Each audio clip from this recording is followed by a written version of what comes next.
Greetings and salutations, Ben here. Well, you knew that. It's my channel. Please subscribe if you haven't already. Give us a thumbs up. Join if you're really up for it. Why not? Welcome to the Sunday Night Hang. Tonight we have an alumni returning because we just didn't talk about enough stuff the last time. And, and why not? Part two? Sure. Part two why of not? Many more. Welcome back, Grumpy Mike. Oh, even pointed the right way. Nice.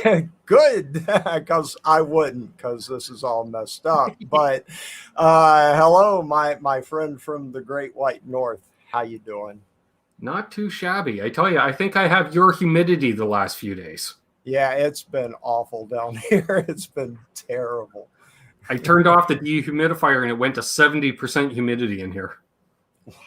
Yeah, we've been right around the 80% humidity, 85% humidity, and it's just been... So neither of us have any fret sprout on a single guitar right now. No. Wow, we already got quite the cavalcade of craziness. Sure, let's go. Cavalcade of craziness in the chat. We've got Tim Thomas Santiago, yes.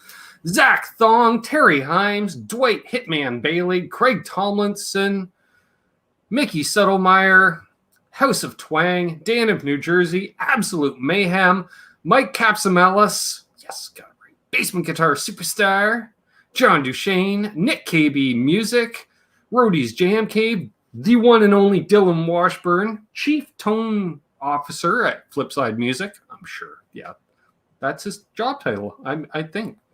Vince RJ, Other Left, Billy Baloney, Martin Lemaire, Jack Collins, Dale Palmer at the beginning, not Dale Palmer at the end. That works.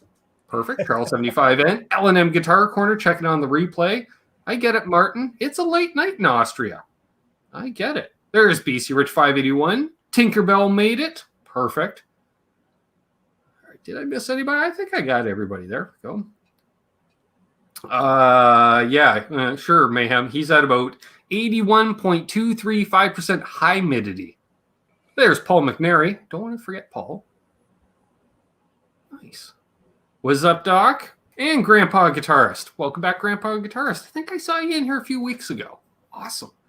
And by the way, Dale Palmer, you always come in at the end of chats, and I always feel bad because I never got the chance to say howdy to you because you're always, literally right there at the end of the damn chat. So howdy, Dale Palmer. John Duchesne says, time for option 4. Somebody didn't forget from last week. Challenge accepted. First super chat, and we'll fire up number 4. Where did I put that? I'll find it in the meantime. There's Simon Hosford. Great to see Simon in here. Mayhem I haven't seen since 2 o'clock this afternoon. He stopped by. He calls me up. He called me. He calls me up, Mike, and he's like, "Hey, you busy with your HX Stomp?" I'm like, "Well, not at the moment." He's like, "Can I borrow it?" I said, "Sure." He goes, "I got some buds stopping by next Saturday. I want to borrow the Stomp." And I said, "Yeah, not a problem." Then he replies, "I'll give it back the end of August." Oh, wait. Mayhem lives near you? Yeah, about 20 minutes down the highway. Oh, okay. I didn't know that. Okay. Yeah. Wow. Actually, Cool. met him. He was a regular customer at the vape shop I used to work at. There you go. Yeah. All right. There's Brad Guitar Miller, Stephen Douglas. Hi, Brad. Janice in here. Charles M75. Howdy. Zach Thong. Yeah. Yeah. See, I already forgot. Option 4. Found it. All right, we're good. We're gold. We have the special container, folks, just in case. There's Blackjack Guitar. Blackjack Guitar. Yeah. Nice. Very nice. By the way, Dylan, great episode of What the FAQ. It was good to see Ike back in the shop after you guys being off 2 weeks ago, and then Ike being sick again. There's JP Page 2 and Eddie Van Haskell. He goes, "I'm getting a big fat hello, Ben." Hello, chat room. Yeah, Eddie broke a skate blade. Yeah, I said it, Eddie. Oh, John. Gauntlet. Challenge accepted. All right. Let her rip. Will do, John. Oh, look, you got a super chat. Yeah, this was a challenge. We did a vote because there's 4 different kinds of, I don't know what you call it, a super joint. And there's like, I remember number 3 was labeled Ben Can't Talk. And so the chat voted for me to have that one on a live stream. Always smart. Dang it. I can't open it. Let's go. Oh, because after last time I put the... Ben, it's child-proof. Well, it's also nowhere near on straight after putting it away after the last time. I got a fix for that. There we go. Break in case of emergency. Rest in peace, Dusty Hill. Yes. Oh, man. Oh, that one hurt. Yeah. I did really watch hurt. some video today of him performing 2 weeks ago. Yeah. And the 18th was his last show. Yeah, it was almost looking very Weekend at Bernie's because he's just sitting there. And if you didn't see the fingers moving, you wouldn't know. I was like, oh, that's not a prop. That's Dusty. I was like, holy crap. Yeah. Oh, that just, I grew up with ZZ Top. I mean, that was, and yeah. The thing about it is the fact that how many bands can you look at from way back when that are still here today that are the original guys that are, it's every original member. That's hard to find. That's huge. Most bands don't last 5 years, let alone 50. Yeah. And I kind of have mixed feelings about, Billy Gibbons saying, the band's going to go on. And I get it. Dusty's tech is going to. I think he's Dusty and Billy's tech. Yeah. And I get it. I understand. But I'm the same way with Van Halen. Honestly, when David Lee Roth left the band, to me, that wasn't Van Halen anymore. Right. And, and through all the other changes, it wasn't. And it's the same thing with anybody. Once, Grateful Dead, certainly, once Jerry Garcia died, right. It's not. And I noticed they're going to be down here in Florida at some point in the next few months as the Grateful Dead. Right. They're billing it as the Grateful Dead, and I've seen the Grateful Dead dozens of times. Right. Okay, I'm sorry, it's not the Grateful Dead. Yeah, they had a bit of a revolving lineup. In the earlier days, people came and left and came back, sort of like Skynyrd. Skinner's lineup kind of after around. Pigpen died, was it still Grateful Dead? Well, I kind of thought so. Right. And but after you lose Jerry, is it still the Grateful Dead? And I can't go there. I like the fact they took the better part of 20 years off before coming back in any way, shape, or form. I know. With the Dead and Company and all the various iterations, I get it. To me, it just didn't have the same. And okay, look, I'm going to say something controversial. All right, I've had a few shots of the bourbon. I am not a John Mayer fan. Okay, I'm not. John Mayer is not a Grateful Dead guy. He's not. No. And I felt the same way. Oh, shoot. What's the keyboard guy had the hit? I can't think of his name. I'm having a brain fart. That was part of the Grateful Dead for a while, played keyboards, had the, oh, shoot. I can't think of his name. He had a hit on his own, but he played with the Grateful Dead for a while. To me, that wasn't the Grateful Dead. It just wasn't the same thing. Oh, we got a whole bunch of people here. Lawrence, Great. Lawrence, I got to talk to you. I want to buy a Fuzz from you. Was it Bruce Hornsby? Bruce Hornsby, that's exactly who Nice. I'm thinking about. When Bruce Hornsby was touring with the Dead, I couldn't get on board. I just couldn't do it. Who else I see sneaking here? TC64. He says that stuff will paralyze a moose. Well, we'll see. And then Brother Aaron comes in. You're a bit of a revolving lineup. Mojo 67. Wow, you got a whole bunch of people in. It was interesting because with ZZ Top, like they obviously had a plan in place of some kind. Yeah. And it was Dusty's. I get it. If this was Dusty's wishes and he wants, I understand that. But to me, I've seen ZZ Top a few times. The last time I saw ZZ Top was in the mid to late 90s. Hey, Snuffy, welcome, fellow Canuck. Hey, Snuffy. And I don't know. I wouldn't say, no, I'm not going to go see ZZ Top. As a matter of fact, I think they're scheduled to play at the Hard Rock, the big guitar casino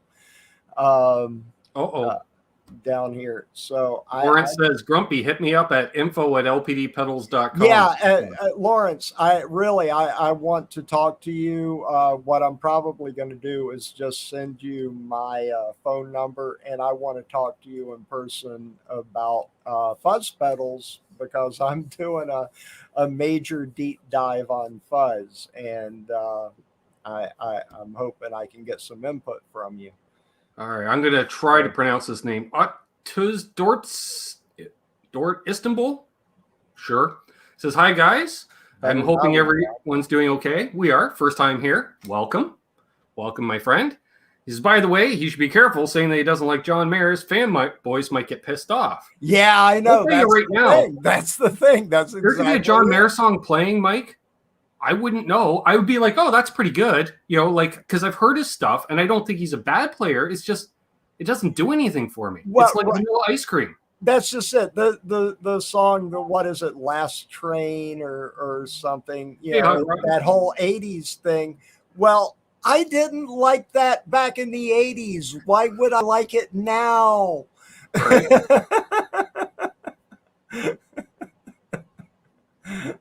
Hey, Fruitcake Tony. Oh, that reminds me. I got a message, Fruitcake Tony. Right. Forgot to do that. Well, then again, I only thought of it an hour ago. The other thing I was going to mention as far as like bands continuing on fast, what I was shocked, I didn't realize until I know Pete Thorne had mentioned it, and I'm trying to think of someone else, that when John Entwistle passed away on tour, The Who played 2 nights later. Yeah, they did. I was just like, wait, what? Yeah. Mm-hmm. Yeah. So there is that. I met John Entwistle at an art showing in Georgia, in Atlanta, a lot of years ago. Seemed like an okay guy. I don't know. I just got a chance to say, hey man, how you doing? Thanks for all the music and all that. But he seemed okay. Oh, by the way, I did see True Shack in here. I want to shout out True Shack. It's been a minute. I always run into True Shack at events, like at NAMM shows. It's awesome. Other Left is here. He did a greasy version of Crossroads. Mayor ain't bad. Well, if you can do a greasy version of Crossroads, that's cool. I'm not saying, look, I want to be clear. I'm not saying that I dislike everything John Mayer does. It's just there's a whole lot of guys I would like to listen to before I go, hey, let me go to John Mayer. Chris Thomas, Jeff Kay. I'm that way with a lot of blues players. I love the blues, but again, so many blues players sound similar. It's like, it'd be like me listening to jazz because I have no concept of jazz. All jazz sounds kind of the same to me in a way. There's the fast swing, there's the fast jazz, and there's the swing jazz. That's about it. But But certain blues players, I'm like, holy crap. Here's my thing. Think about Joe Bonamassa for a second. Same thing. All the things that people criticize Joe Bonamassa for, you could absolutely say about John Mayer. Absolutely. Except John Mayer doesn't get that rap. I guess the only difference is Joe Bonamassa knows how to market a whole lot better. Hey, Jason. Nice. Simon said he was checking out Alba's band. He dug it. Oh, yeah. Thumbs up to Alba's band. Absolutely. Mm-hmm. That was a fun hang that was what, 2 weeks ago, 3 weeks ago? I don't know. It was recent. It was fun. Speaking of which, before I forget, next week, actually for the next couple of weeks, we're doing a California swing, which we have returning next Sunday will be Brother JJ from JJ's House of Jams. Oh, so okay. That's always a fun hang. And then the week after that, reporting in after a month of gigging, we have Sean Hurwitz returning. And he'll be able to finally let us know what gigging in 2021's like, playing with Smash Mouth each weekend in July. Hey, Ben, here's one that I would like you to get lined up. I want to see one with you and Brian S. I don't think that will happen. No? He's been on the channel before. I miss the live wires like you wouldn't believe. So I know I didn't participate in a lot of the chats on those and stuff, but I was always lurking. I loved those. Jason Lindholm asks, who is the guy during RJ's live stream that lost his stuff in an apartment fire? That would be Pete Bialik. Unfortunately, didn't have insurance and lost all of his gear in an apartment building fire. And so RJ was nice enough, and then the community, to make it happen in the first place, RJ said, any super chats that come in today, I'll fill in the Google cut, and we'll pass it all along to Pete. And you folks stepped up. I $600-700 we raised, plus offers of gear. Oh, cool. Brian won a guitar from Baker. Nice. I haven't been paying attention to the chat. I should have been. There have been a few people who said, hey, to me, Jack Collins, and there's more. Hey to all of you.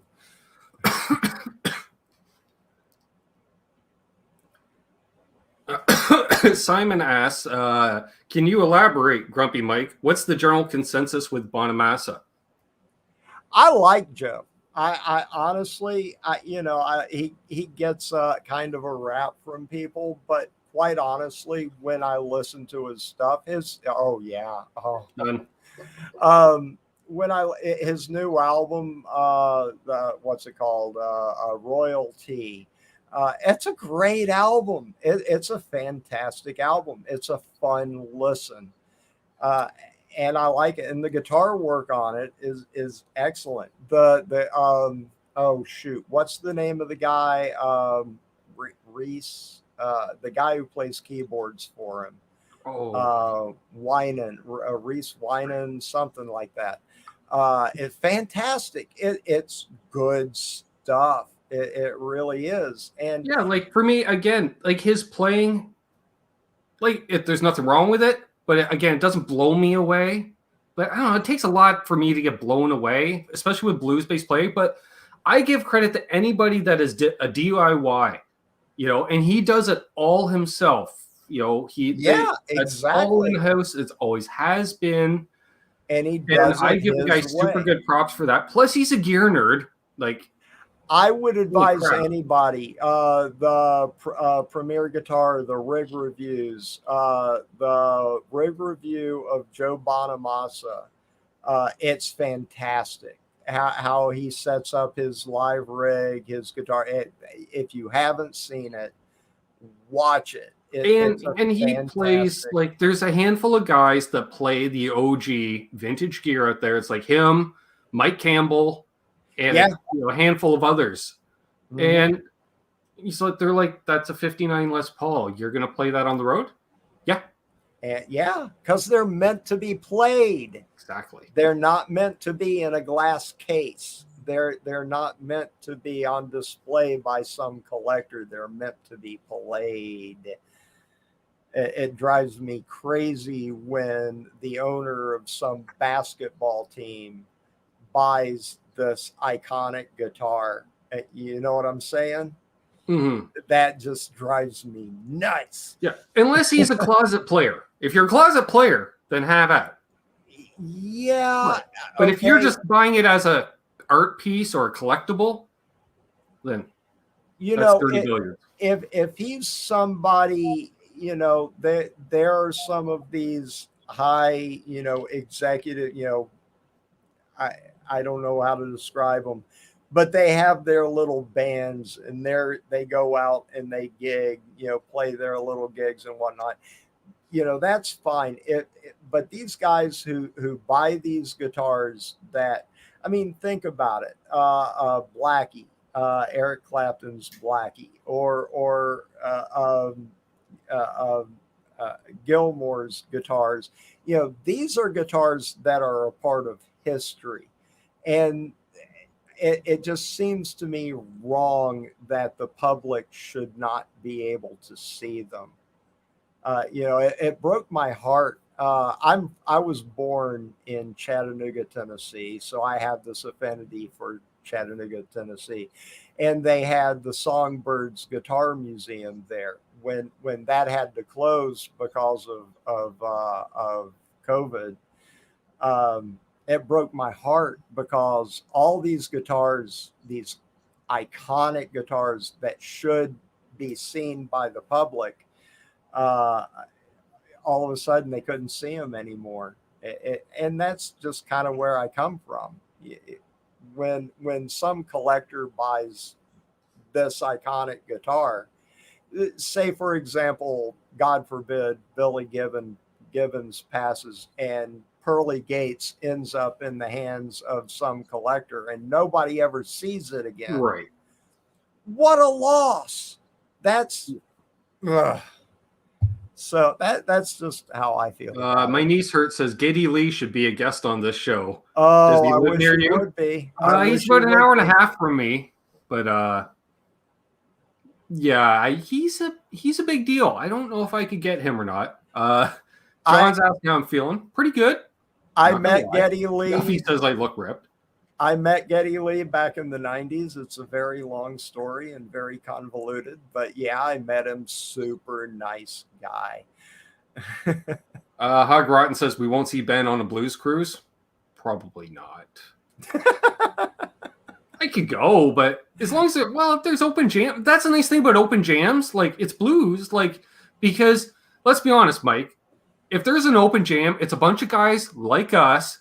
Right. And it's like, so what are we going to do? We're going to play 3 hours of 12-bar blues in a variety of keys just to mix it up. So everybody can have a turn and do, play some lead. It's nice and easy. And then maybe there's some other stuff thrown in, but that'll be kind of like, all right, you want to noodle on that for 20 minutes? Fill your boots. Hey, there's my lovely sister Amanda. Here's the problem. It depends on who's in on the jam, because I can tell you way back in the day, I sat in the same room jamming with a certain guy named Derek Trucks. And what did I do? I went and got behind the drums and started playing drums because I wasn't about to try to play guitar in front of Derek Trucks. Reporting in from the road, rock on everyone driving up to LA to see the mighty Nerd Halen. Nerd Halen's returning tonight to the stage and JJ's headed up. So JJ can tell us about it next week when he's on. Yes. I love the entire idea of Nerd Halen. Hey, Metalhead Hippie. It's a bunch of other people. We got 70 people in here. Nice. Vance Hicks. Really? Wow.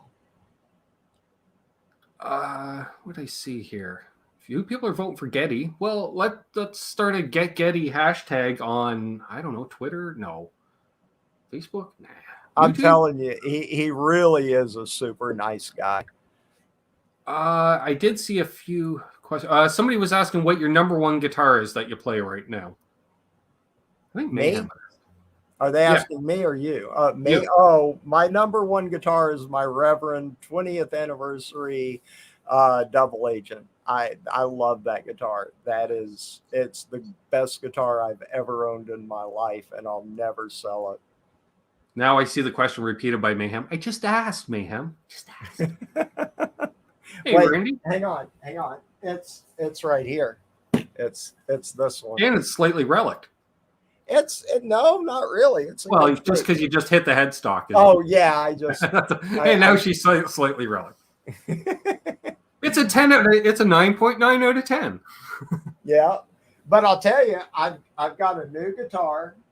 I'll give your viewers a sneak preview, something coming up before too long on my channel.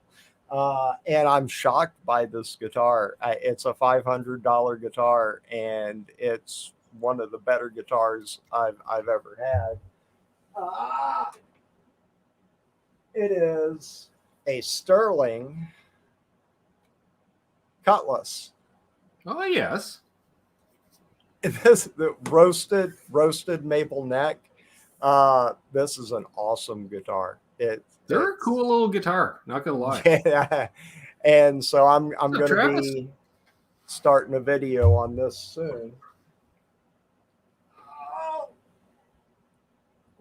Nice. So yeah. For those that are wondering why I keep looking over, my phone was blowing up in the old Kijiji. I got rid of a pedal to a guy yesterday, and apparently he wants to make another deal, and all of a sudden it was like, message. I'm like, calm down, I'm busy. I'll get to you after I'm done with this. There's one of you and 64 of them. I don't know. Something I'm loath to do, but here in the next couple of months, I'm going to have to start selling some stuff. I want to get rid of some amps. I have too many amps. I don't use all these amps. I need 2, 3, sure. I've got a few guitars I need to go ahead and sell and get rid of. And I'd rather just have like a dozen small heads, like those mini heads. Exactly. I'd like to get a bunch of those, all 20, 30 watts. Run them into a 112 cab. Now, okay, here's my problem. So I decided I wanted to just buy heads. However, one of the amps I want is either a Vox AC10 or AC15. Now, do they make either of those amps in a head? Because yes. If they do, they do? Yes. Because I can't find them.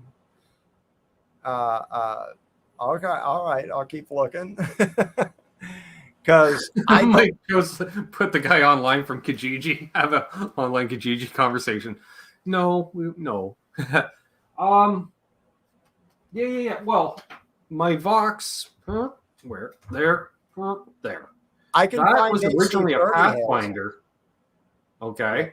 And if you take a Pathfinder, which you can pick them up cheap enough, you just take the 2 leads off the speaker, put them onto a jack with a little L bracket where there is room. All of a sudden, you got an AC10 head right there. Wait, okay, so the Pathfinder is it's more or less an AC10. Okay. Especially if you mod it. All right, I'll get to you in an hour and a half or so, buddy. Relax. Jeez. Yep, same guy. He's trying to pawn off a Epiphone Les Paul Jr. I'm like, yeah, but when you get to the really low, Epiphone, some of that I'm like, yeah, you call them Les Paul Jr. Or is it a Les Paul Jr., like a special, like, is it a really cheap one, like with bolt-on neck? Like, what are we looking at, buddy? Yeah, that's the thing. And what, when was it made? What year? Well, there we are. Mayhem did some he used the inner Google. He's good with that. He knows about computers. Vox amps / English product AC10 custom head. Oh, okay. Randy Crooks asks, speaking of 112 cabs, any recommendations? As long as you don't get hooped on shipping. Oh, there it is. Right there. Assuming you don't want to go used. If you want to go new, Harley Benton has a really affordable, because I don't want to call it cheap, because I can't figure out what's cheap about it. But okay, they have a very affordable 112 cab. Okay, yes, I see it on Vox's website. I'm talking about a retailer that's actually selling it. Any Vox/Korg? It's been a few weeks. I guess maybe a month or so ago, I went on Sweetwater and a few other sites and searched for an AC10 head and found nothing. I didn't search the AC15. AC15 would be fine. AC30 would be way too freaking loud for what I need. So, other left asked Lawrence, was that Embers the fastest sellout you've ever had? I'm curious about that too. I think it was 4 hours, 4.5 hours from official launch.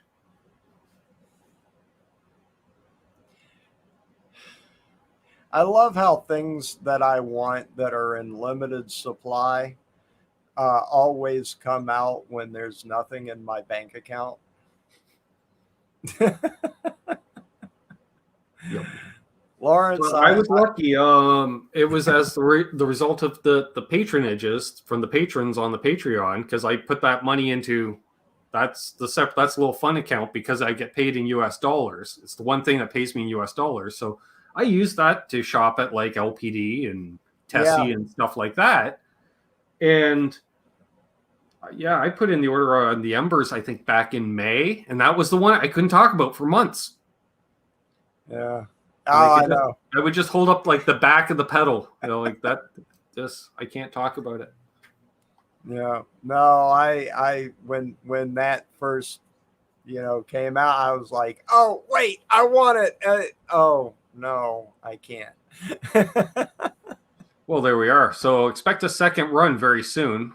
I hope you got on the waiting list, folks, because Lawrence reports in. He talked with the marketing division, Mike, and just to check. And they reported, yes, it was also the largest lot of pedals offered and sold out, judging by the size in the wait list on my site. It could have done double the lot size and still sold out. Ooh, well, there we are then. So I hope people got on the waiting list. I should do that. My problem is right now I'm trying to buy Fuzz pedals. So I've got 2 months ago, I didn't own a single Fuzz pedal. Now I have 6. And I need to buy at least 5 or 6 more. I get it. I get it. Well, yeah. I'm still going on the chorus binge. That's my thing. Yeah, the thing is, I don't really like Fuzz pedals, so okay, well. It's all for the channel. Well, here you are, yeah. No, actually, Billy Baloney says sounds like the Ember should be a regular production item. I think. I've got to get one. I have to own one. Thanks, and by the way, Lawrence, your 86 pedal is never coming off my pedal board. 87. Ever. 80, yeah. 88. It's magic. 68. Oh, I'm the 68. 68. I've had a little bourbon right now. It's the 68. Yeah, it's never coming off my pedal board. It's got a permanent home. That's one of the most me with the 87 fantastic pedals I've ever owned. It's beautiful. It's exactly what I wanted. So now I just need more. Hey, Keith H. Oh, Keith H. Howdy, Keith H. And thanks, Brad. He put a link to Mike's channel in the chat. So, yeah, definitely check out Mike's channel. Like I say, he's buying Fuzz pedals that he doesn't care for just for folks to watch. I get it. Yeah. And I've got to clarify. literally, I mean, it was in the 80s the last time I owned a fuzz pedal. I've owned a Big Muff and I've owned a Fuzz Face, and they were both back in the 80s. And both of them, I don't think I had longer than 2 or 3 weeks before I got rid of them. I just couldn't figure out how to make them sound like something that was workable for what I was doing. And I just said, I don't like fuzz, and I never paid attention to them. But now I'm listening to a lot of guys, a lot of people. You know, I'm a big fan. I love Rhett Schultz's channel. I'm addicted to his channel, and I listen to what he plays. And then all of a sudden I hear the guy say, I love fuzz pedals, and and I'm like, wait, you're using fuzz? Okay, I'm missing something. I've got to figure out how you're making this work. So that was the impetus for doing this. And so I'm doing a deep dive on fuzz. And yes, I do have one fuzz that'll come up in the series that I spent, well, let me put it this way. I bought 5 budget fuzzes, and then this one other fuzz, and this one other fuzz cost well more than what the 5 budget fuzzes altogether cost. So I'm going all in. I'm going to be buying more of them and try to find that tone that works for me. Michael So B. subscribe, hit that subscribe button and follow the journey, because I'm going to rely on all of the people watching the videos to tell me what to do with fuzzes, because I don't know. Who said that? Where John DeShane says, I like to use fuzz how Gilmore uses it. Yeah, Gilmore, you can't even tell it's a fuzz most of the time. Exactly. That's that's wizardry, chicanery. Exactly. Lawrence can understand it. I don't. That's exactly what I want to learn how to do. That's above my pay grade. Right. That's what I'm going for, and I'm hoping that people who watch the videos, somebody will supply me with that key. And I don't know. I'm thinking, and you tell me, Ben, what should I do? I was thinking about trying to reach out to some people. For example, you know, I've got questions, and I want to reach out. Who I would talk to? Who? Brian Landreth. Really? Okay. Brian knows his fuzzes. Because it depends. Like, if you want to go bluesy, Brian Landreth. Now, of course, Aaron from Elvis, he has an opinion and a use on any effect. He can tell you about fuzzes as well.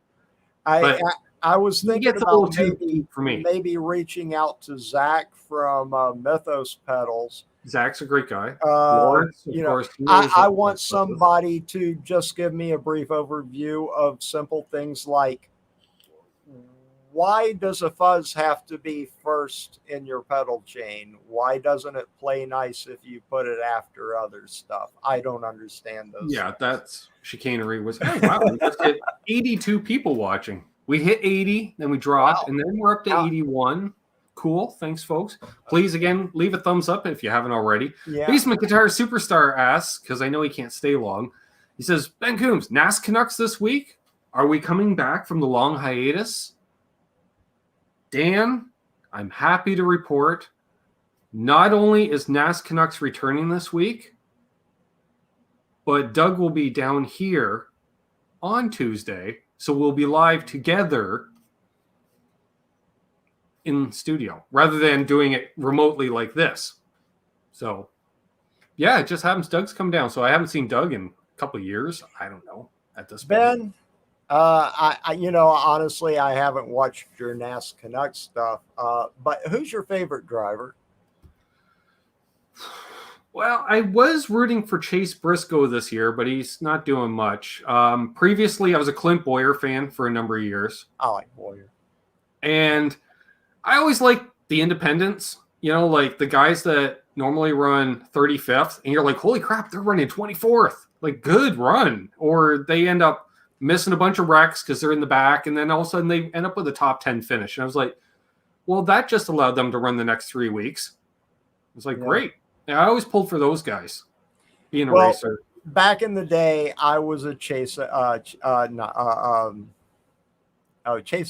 dad. I'm having a brain fart. Bill Elliott. I was a Bill Elliott fan. Great guy. I grew up in Atlanta, and Bill Elliott, but then after he retired, I was a Dale Jarrett fan, and for a long time. And now, I like the good guys. I like the guys who are, not too, well, I don't want to say number 18, but these days, because of my whole Bill Elliott days, Chase Elliott, he's my guy. I don't care for Chase. I'm sorry. But that's more personal experience too, and interaction. Not so much with me, but more with my cousin and my cousin's kid too. Because a lot of kids like Chase, and for whatever reason, is like every time you go to take a picture of him, like we're all hanging out on Pit Road, he kept putting up his window net. Oh, really? Yeah. Oh, that's disappointing. I know. That really is disappointing. Yeah. But these days, I really like. See, the problem for me is a lot of the drivers I like, they're running for teams I don't care for their owners because it's like I like Ryan Blaney. I really dig him because he's the throwback. He's old school, but he drives for Penske, and I can't stand Penske. So, I got to be quite honest. Even though I'm a Chase Elliott fan, I'm not a big Hendrick fan. Something about and that really comes down to the fact, and this may be sacrilege, but I absolutely despise Jeff Gordon. You're not alone. You're not alone, Mike. You're not alone. I couldn't stand that snotty little. He's one of the few guys. It's interesting, for Hendrick being such a big deal. Their teams and stuff, like you just don't see them around the garage area. Like the way you run into other people, like other than we would see Chad Knaus back in the day walking to the garage area, and it was a Sunday ritual, the day of the Coke 600. My cousin Doug would go for a walk every Sunday morning, and he knew the time when the garage area opened. Chad Knaus was never there right away. He always arrived half an hour later. So Doug would time it that he'd be walking by the garage areas, and every year, I'd say for at least 5 years straight, because it's not crowded right, and you go, hey, Chad, and you look over and go, hope you lose, and we'll keep on walking. And they usually did. They won once because Doug didn't get to say it, and he won. So we know that. That's like, that voodoo works. Now, I have this. I've never met the guy. He could be a total jerk. I don't know. But since I've been a NASCAR fan, the one guy that I always said I wanted to just have a chance to have a beer with was Darrell Waltrip. I would love that. I used to be a DW fan until I'm like, he should have got out of the broadcast booth years ago. I'm just like, oh, just shut up. Yeah, I know, but he just seems like it's something about him. I almost met him one year. It was he was appearing on like a speed TV show, a pre-race show, and I was kind of backstage area. And they were trying to arrange for me to meet Darrell quickly. He was going to come in on a golf cart, blah, blah, blah. But, of course, he talked long. And by me standing there, then other people started looking around. My cousin's basically like, nothing to see here. Just get away. Yeah. And then so it petered out. And I was like, all right, fine. But the track was willing to do that for me. But Doug and I have talked about it on the NASCAR show. And I think on here when we've done hangs, like what started as a 20-minute walk to just go get our race radios turned into a 3-hour tour that you're like, and then what happened? And then what happened? And then what happened? And then what, like I'm like, yeah, after, we got the radios, then we scored free pit passes. What? Yeah. And then we scored tickets to the Saturday Xfinity race. And then what happened? Oh, and then I was talking with Danny Coker from Counting Cars. Oh, cool. Like, really? I'm like, yep, that happened. Like, So what else? I'm like, well, I almost met DW. What? I said, yeah. See, the problem is it would have been a great adventure, except the other two people that were camping with Doug and me, they were locked out of the trailer because we had the keys, and we were only supposed to be gone 15, 20 minutes. So they were just locked out in the sun for 3 hours. Oops. I We were ignoring our phones. I would have found a way to break into the trailer before then, but it can't be that hard. No, it was only a Coleman pop-up. Oh, see, I grew up with that. That's what, when I was a kid, we had the Coleman tow behind pop-up camper. Sure. That was great. Some of my best memories. Oh, yeah. So, you know, one of the happiest moments in my life happened not too long ago when Miss Grumpy said to me, you know, after we move out of here, maybe we should just buy an RV and travel around. And I went, yeah. So, but chances are instead we will move back up to civilization up in the Tennessee area. Sure. So, I just thought of a real estate idea. Any real estate developers, feel free to use this. You got to have a combination condo complex, which is essentially apartments or townhouses, you know, something, but parking for RVs, because that way you have your base operation area, and you know, but if you have, you know, because generally you got to keep your RV off site unless you have a house with property enough to store an RV. Well, see, that's my line of thinking is, you know, when should do that. We right now, Miss Grumpy and I, we live down here in South Florida because her folks, they're in their 90s and we have to look after them. Sure. But you know, when that's no longer the case, there's a for sale sign going up in the yard and we're getting out of here. That's a given. Where we go, which will probably end up being somewhere in the Tennessee area up closer to Nashville, which will be much more conducive to what I'm doing. I like this idea, Mike. I like it. Yeah, that's what I'm thinking. But I do love the idea of just buying a plot of land mm-hmm. and then an RV that when we're at the home base, we can stay there. And then just take the RV and go wherever we go, to Winter NAMM, Summer NAMM, any guitar show, any, you know, say I want to drive, you know, when I'm all for this too. I like that. A condo complex where everyone plays guitar. Oh, hey, you know, back in the day, back when I was a single man, I lived in an apartment complex and there were a ton of us that played guitar. And especially those places that have a conference room on the ground floor, you know, like those, like you have some infrastructure where you can have, like, every Tuesday night we do an open mic in the conference room type thing. We would sit out by the pool and we would plug up, you know, sure, low wattage amps and we'd have little jam sessions. That was fantastic. That was a long time ago. But yeah, that's a great thing. But yeah, just to be able to, I would love to have a way where I could just get on the road and say, head up to Canada and go visit my buddy Ben and do some videos up with my friend Mr. Ben. And ironically enough, I have a second driveway at the house, which is basically for an RV. It's just a long patch of gravel. Yeah, that's what I'm really hoping to be able to do. And of course, I can't, you know, by the way, for anybody watching, I'm never going to get there. Those were called communes. No, for anybody watching, I'm never going to get to this goal unless you go to my channel and hit subscribe. So shameless plug. Got to sub to Mike's channel. And if you're new to this one, please subscribe as well. Welcome to the Sunday Night Hang if you're just joining in.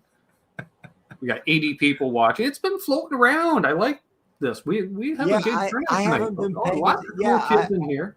I'm showing 62 watching right now, but I'm also showing 31 thumbs up, which if there's 62 people watching and only 31 thumbs up, more people need to hit thumbs up. They just... Hey, Great Vanzini.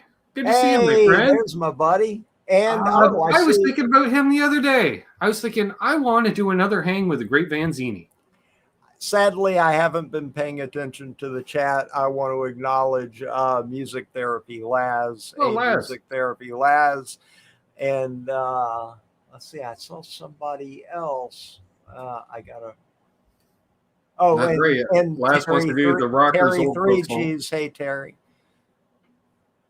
So I should pay more attention to the chat.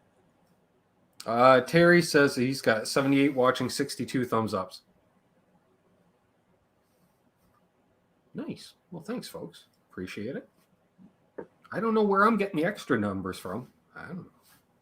I'm showing 31 thumbs up, but I found that whatever it shows can be quite deceiving if you go and hit refresh.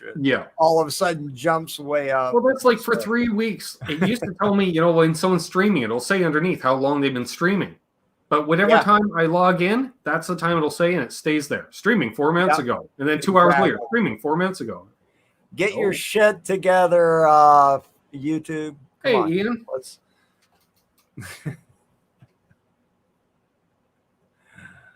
My niece hurt says 2 thumbs down. So 2 people are hate watching. Nice. Oh, let's see. Absolute Mayhem. Thank you so much. Sounds great, Great Vanzini. Hit me up, my friend. When things cool down. Yes. Yeah. Absolute Mayhem put a link. So thank you. Thanks, Mayhem. So Ben, tell me, what is the most spectacular guitar you've had a chance to play here recently? Dang. Recently. Chris Thomas says, I'm watching. Hey, Chris. Hey, Gino. Great to see you, my friend. Yeah. Max made it. Great to see Max. Randy, thank you, sir. He says, gentlemen, thanks for the entertainment. Appreciate it. Oh, wait. Ben, I didn't know we were entertaining. Yeah, some people set that bar awfully low. Yeah. No, seriously, what have you played lately that has made you go, wow? I don't know if I've played anything lately other than my own gear. Because we only just reopened in them the last month, retail-wise. And I haven't really been out. Stock's been trickling in. Nothing new had come in or anything. And it's not like carry custom shop stuff at any of the shops. Well, not locally. Ardens does, but it's all at the Kingston store if they have any custom shop stuff. And I'm not driving 60 miles to play a custom shop. Because I'll tell you right now, if I do a demo on one, the core 100 of you are going to watch that demo. Nobody else cares. Whereas if you do a cheap Squire, everybody watches them. That's true. That's true. And by the way, I'm glad you brought up Squires, because one of the things I'm looking to get, I've seen a little bit about the new Affinity Squires, and that they've stepped up the Affinity Squires, yet everywhere I go to Sweetwater, I go to Guitar Center, they don't actually, it's all pre-order. They're not actually available yet, but I'm actually interested in checking out the Affinity Squires. Okay, so Mayhem brings up an interesting thing here. He goes, let's go to Cosmo, because it's not Cosmos, but Cosmo. That's okay. Mayhem has a tendency to throw S's on the ends of stuff, don't you, Mayhem? You know what I'm talking about, don't you, brother? So he says, let's do a road trip. I am down for that because They have like Tom Anderson's there, Sirs, Friedman's. They got everything. They got like a platinum room. Oh, okay, you just said the word that drives me now. I want to get my hands on a Tom Anderson guitar. I've never even been able to lay eyes on one. I want to play one so bad. I'm not gonna lie, I have tried one. Yeah. Like they're expensive. Like it gets to a point where the more paying it's because you're paying for craftsmanship, but it's like on par with a custom shop. Like a well-built guitar is a well-built guitar. And like when you talk about Sirs, Friedman's, Tom Anderson's, custom shop, whatever from the big companies, because that's their little shops. It's all artisan work. And I don't know, like I played it. It seemed a touch soulless to me, but I didn't plug it in. Really? Yeah. But it was just like, but I think it's like, because I don't bond with because it was such a sleek, because it's not a Ferrari, but it's such a smooth riding Cadillac. Like I watched these Tim Pierce videos, high-end Mercedes, where he's playing his, and it's just, okay. First off, I should state right off the bat, I'm a huge Tim Pierce fan. He's literally amongst the top 3 guitar players in my mind, living guitar players right now to me. And I hear him play his Tom Anderson guitars. And they sound so good. Great Van CDs, kind of like me. I played 2 and they were nice, I'd say, yeah, they're nice. But I don't know. Every time I hear them, they just sound so good. And yeah, they are. Like I'd like to sit down, plug one in, check it out. The problem is when you go into the platinum room, there's some rich kid. It's always a rich kid because they play like Eddie Van Halen and they're 17 to 21.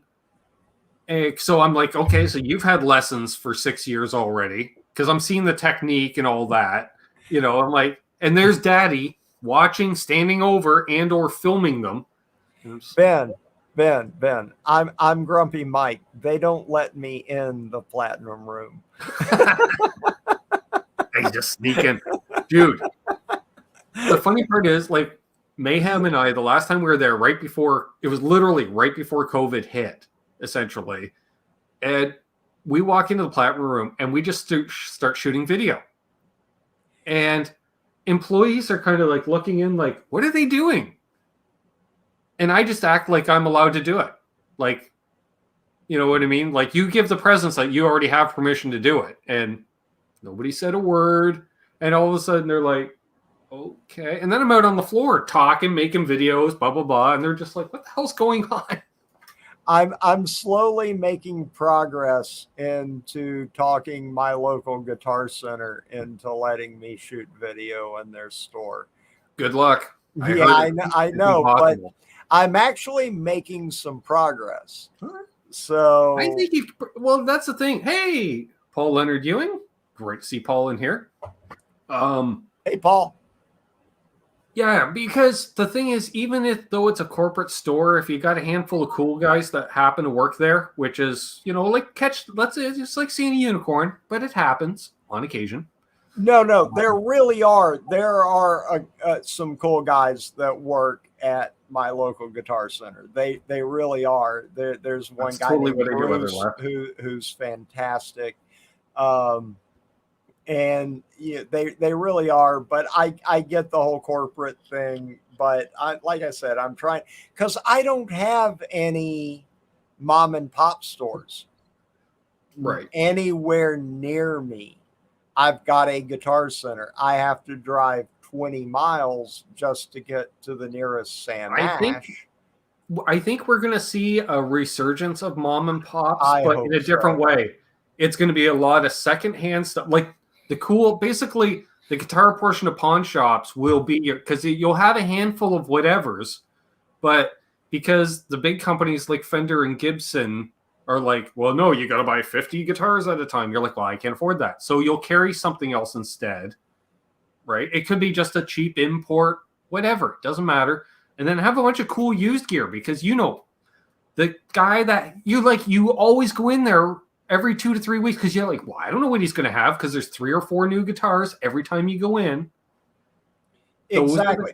But you just brought up something, maybe introducing a new topic here. What do you think about what Gibson did with Mesa Boogie and upping, you know, in order to be a Mesa Boogie dealer, you know, all of a sudden they've got to climb this huge mountain. All these stores, all these retailers have to climb this much higher mountain to be a Mesa Boogie dealer. How do you think? What do you think about that? I don't really have a problem with it because honestly, with the price point that Mesa Boogies are at, like you're already committing to a lot of dollars outlay to sell how many a year, unless you live in a decent sized city. You know, like you could be a mom and pop in Brooklyn and carry Mesa Boogie, you know, because people will come and get them, but you can't be in Idaho and not a major area of Idaho. I've got a problem with that. Why not give the mom and pop store the opportunity to buy 2 amps to have in their store? Yeah. I mean, come on. It's just not 2 anymore. Now it's 10. Yeah. And most mom and pop stores can't afford and that's that. For any, well, like for any guitar company and amp company of size these days, they just I think the worst was they tried to, and I don't think they succeeded, was Korg said, if you're going to carry our product, like you have to carry all of our products if you carry our product.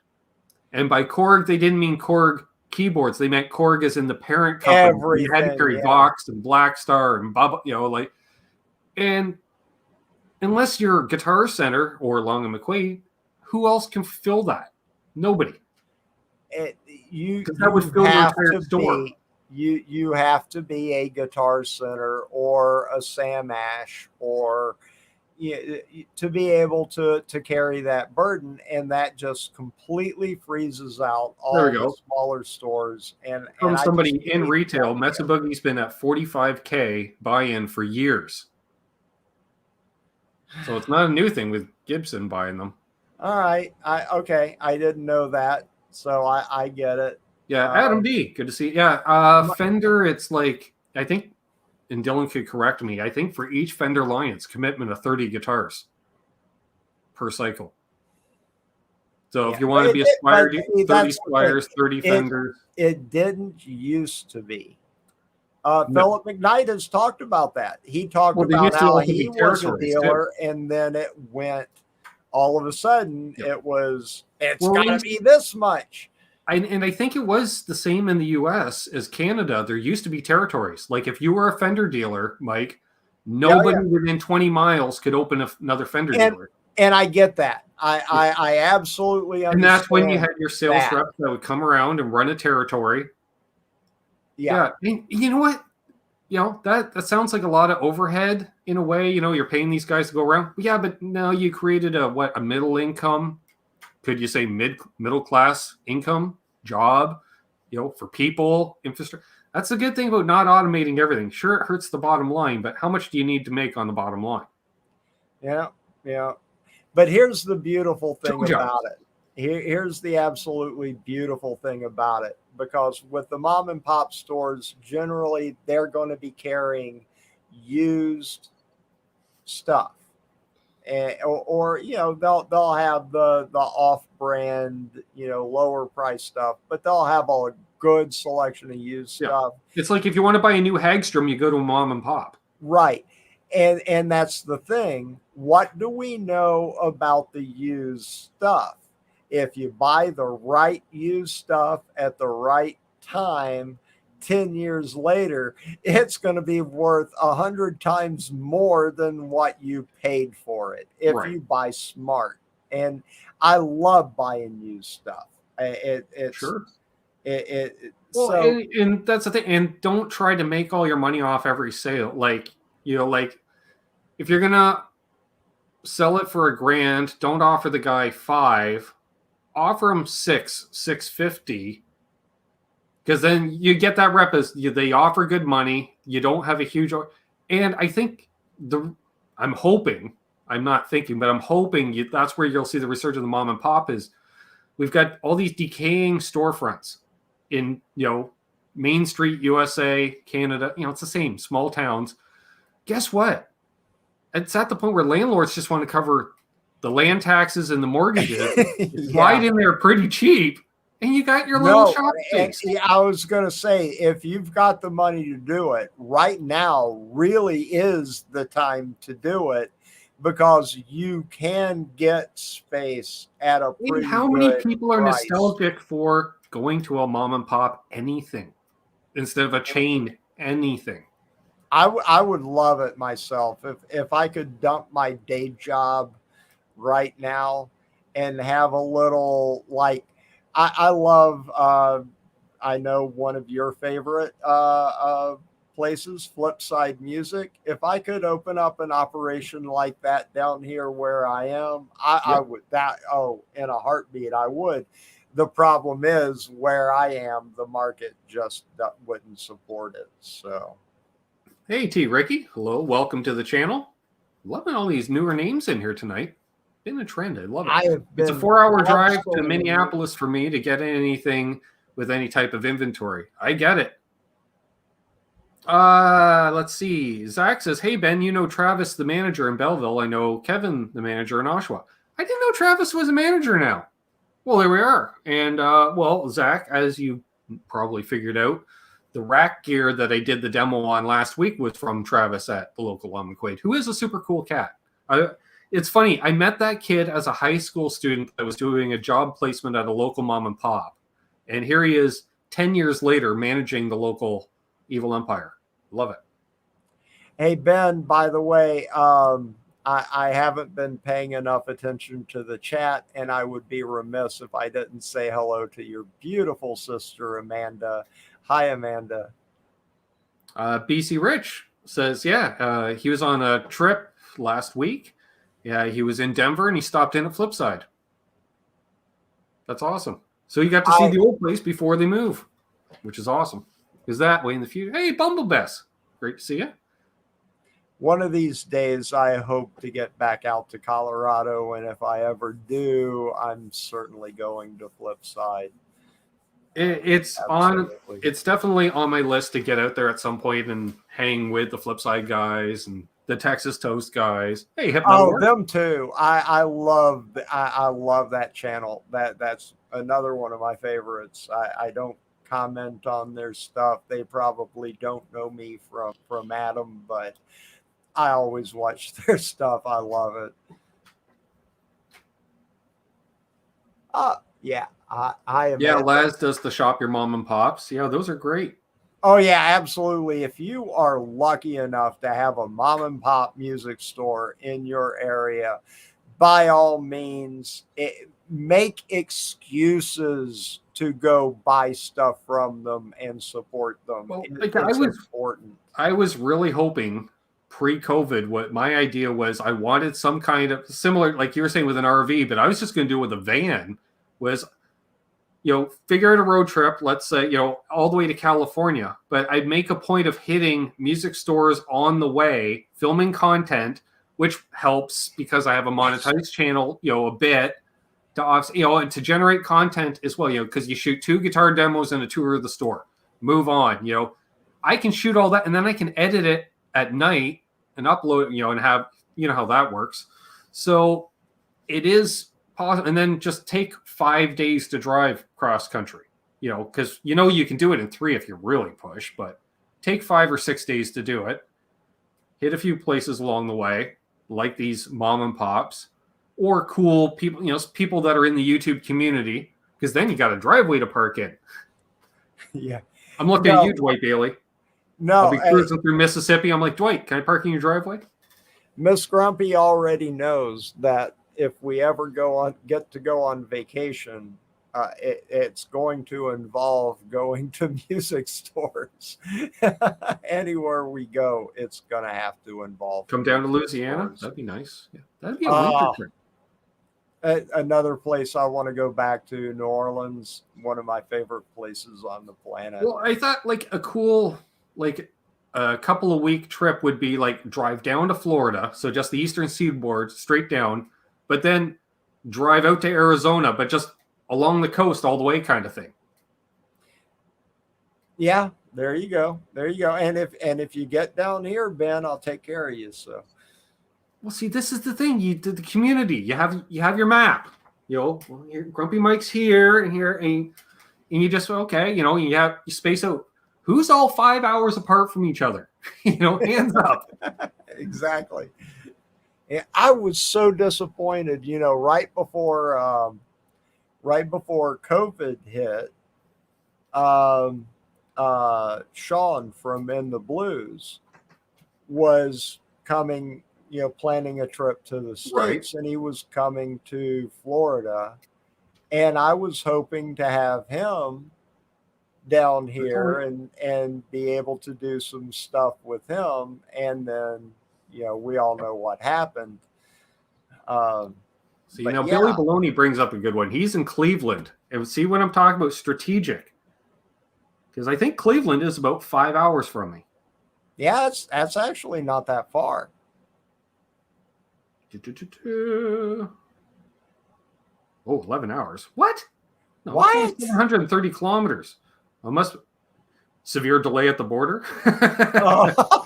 I'm guessing. We're loading the map app to see why.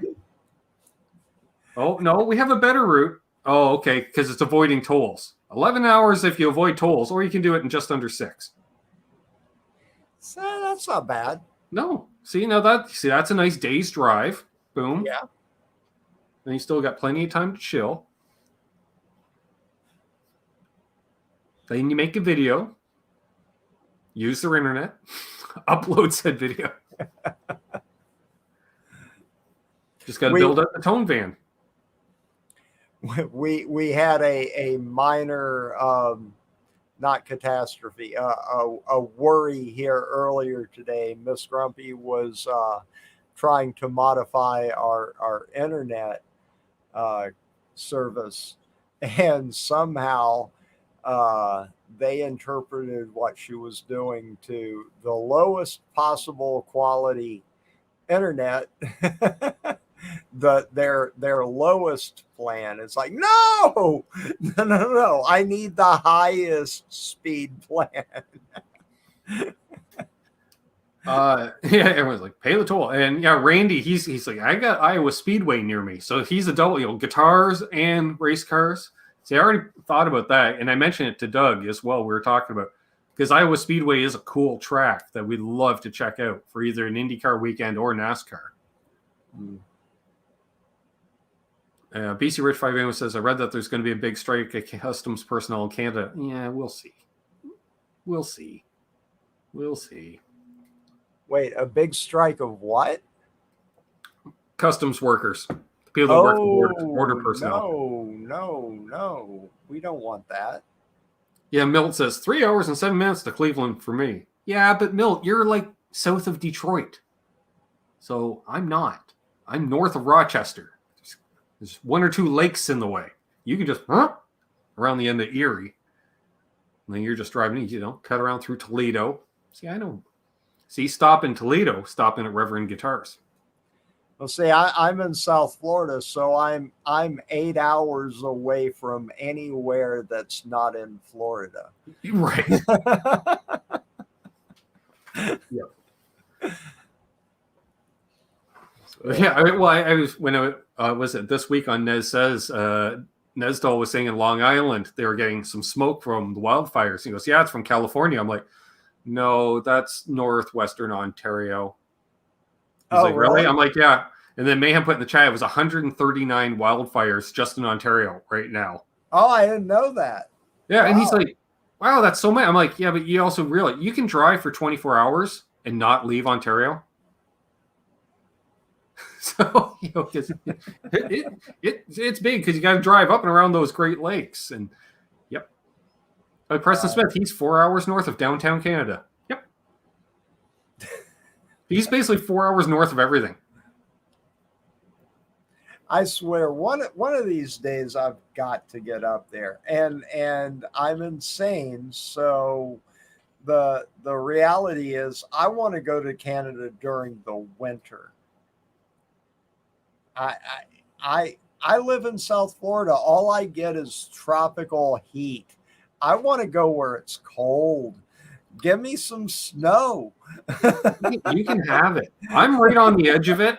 I'm on the edge of it. You go literally though. You drive 4 hours north where Preston is. Whole different ball game. Like, you know, we get forecasts of inches of snow. They get forecasts of feet of snow. Yeah, I mean, the last time my mom, she has since moved, but she used to live in Colorado, in Longmont, Colorado. And the last time I was there, when she was there, it was in the middle of the winter, and there was a lot of snow on the ground, and I was in Hey, David, sure. It was because all I get is tropical, you know, heat. Guitar 1952, which I want to say Gary, I think. He says, I'm just outside of Rochester. We have lots of snow. Yeah, that's the funny part. So he's right across the lake from me. So you'd think south, less snow, but they get way more snow than we do. For some reason, it pushes south. Because the wind comes out of the northwest. It all has to do with the currents. It's all, lake effects. Yeah. And it blows across the lake, creates more snow for them. Somehow pulls the moisture away from us. We get actually less snow overall. But it's weird. You could drive even 20 minutes north, like where my sister is, and she's got twice the amount of snow on any given day that we would. Well, yeah. I mean, apparently, there are parts of Alaska that hardly ever get snow. Well, it's too cold during the winter.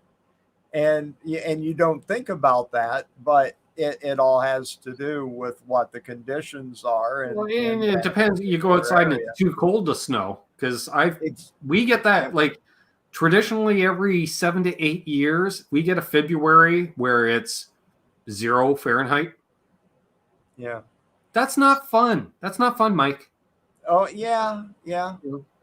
Now you go back. I forget what year it was. It's been probably 8 or 9 years since we had a cold winter in South Florida, and which compared to everywhere else, it's not super cold, but it's important to us because it's been so long since we've had a cold winter in South Florida. We are now overrun with iguanas. They're everywhere. We need a cold winter to kill off some of these iguanas because they're running everywhere. Vance Hicks lives in a beautiful area, Raleigh. I love the Raleigh area. Raleigh, absolutely. Like I said, that's the funny part, because he says, the 46 inches of snow. See, I would love that because I would just laugh because there's no infrastructure. And I'm just like, yeah, all right. I grew up in Atlanta, and what we got, throughout the winter, it would just be chilly and kind of cold.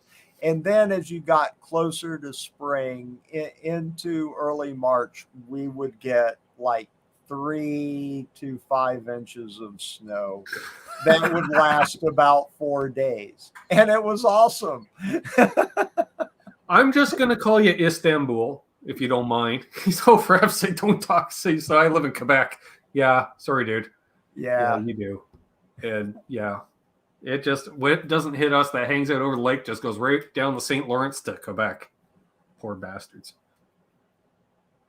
Yeah, and see, Lawrence doesn't get snow, but he's got lizards and iguanas and anacondas, gator. Wow. Yeah, well, Lawrence is in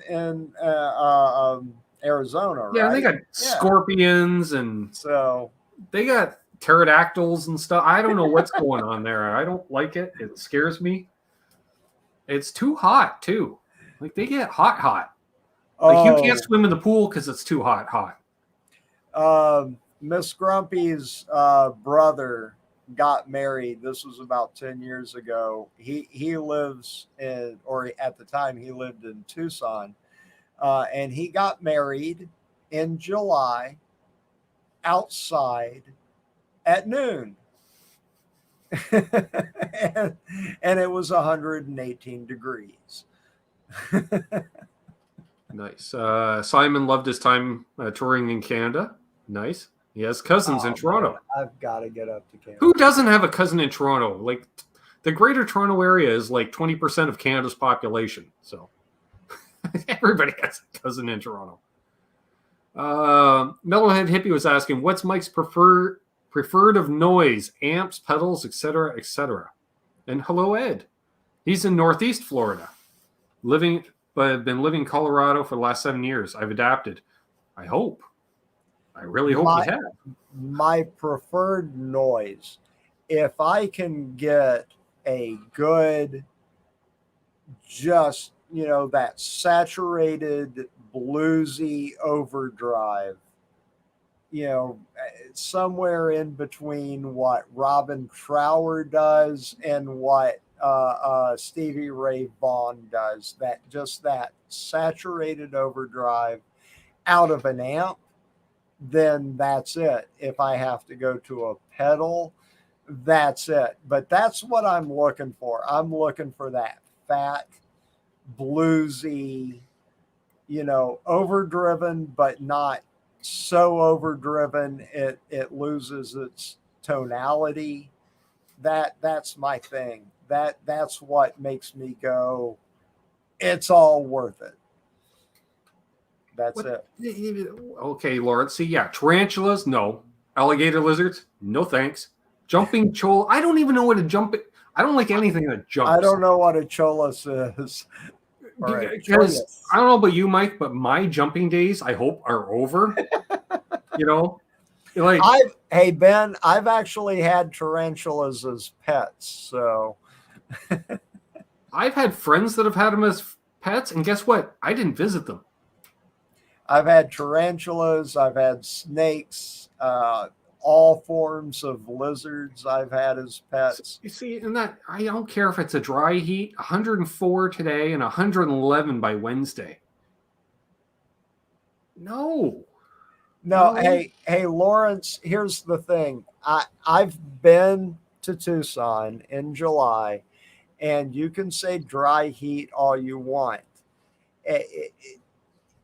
Climb into an oven at 118 degrees. That's a dry heat too, and you're not going to like it. Drive around in your car with the windows up and the heat on. Yeah, exactly. It's. I'm sorry. It's hot. It's just hot. Now, admittedly, you put 80% humidity like we get here and add that to it, that would be unlivable. You couldn't do it, but it's still freaking hot. Like I was saying there, it was so hot, or it's so humid right now. Like in here, I have it set at about 73, and it's still humid enough because I didn't have the dehumidifier on. I played for about 20 minutes before you jumped on, and I was soaked. I was like, holy crap, it feels like I just came off stage. I'm soaked. No. Thank God the shirt's so black. You don't see it. I was soaked when we started, folks. In here in my studio, I have the central air of the house.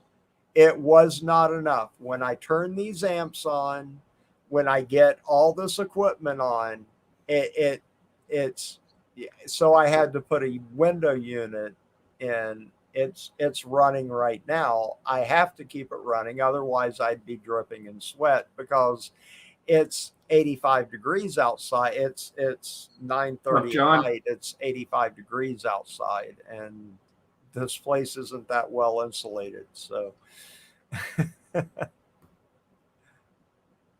that's true, Lawrence. He goes, well, let's be honest. The entire planet is trying to kill us. Hey, Todd Roy, you made it. Vance Hex. He may have won the chat today. He goes, just Google Cholas. Nope. That's awesome. I just got tangled up on my chair with my headphones. So. Nice. Hello, welcome, Lawrence. Is another new name in the chat. Wait, he's in Anchorage.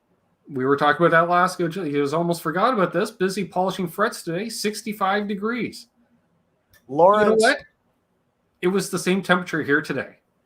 Lawrence, I'll have you know that just a few years ago, maybe a couple of years ago, I told Miss Grumpy that I wanted to move to Alaska. And she asked me why. And I said, because of the people. She said, what is it about the people in Alaska? And I said, well, there aren't any. That's why I want to move there. There's not that many people in Alaska. So, it's perfect for me. Seriously, I think I would love to live in Alaska. That's cold. I think I could deal with it. I think I could. They got that extreme. There's some months that you don't see the sun, and other months you see it all the time. He's like, yes, guitars in nature. I see, that's the thing. I could live with that whole deal of going nonstop when the sun doesn't go down. And then during the time of the year when the sun doesn't come up, I go into hibernation and nobody sees me. Todd's like, I'm going to have a bowl of Tim Hortons Cafe Mocha cereal and watch. Nice. See, that's like perfect for this channel. Simon says, the Canadian spirit. After a Men at Work gig in Toronto, we were invited to a house party. We turned up at 1 a.m., but they were all asleep. They all got up, and we played drinking games till 7 a.m. Yep. Well, I get it. I was like, Mike, what? Wake up. Fuck off. I just went to sleep. Men at Work's downstairs and want to party. Oh, fuck. Give me 2 minutes. Where's my pants? I get it.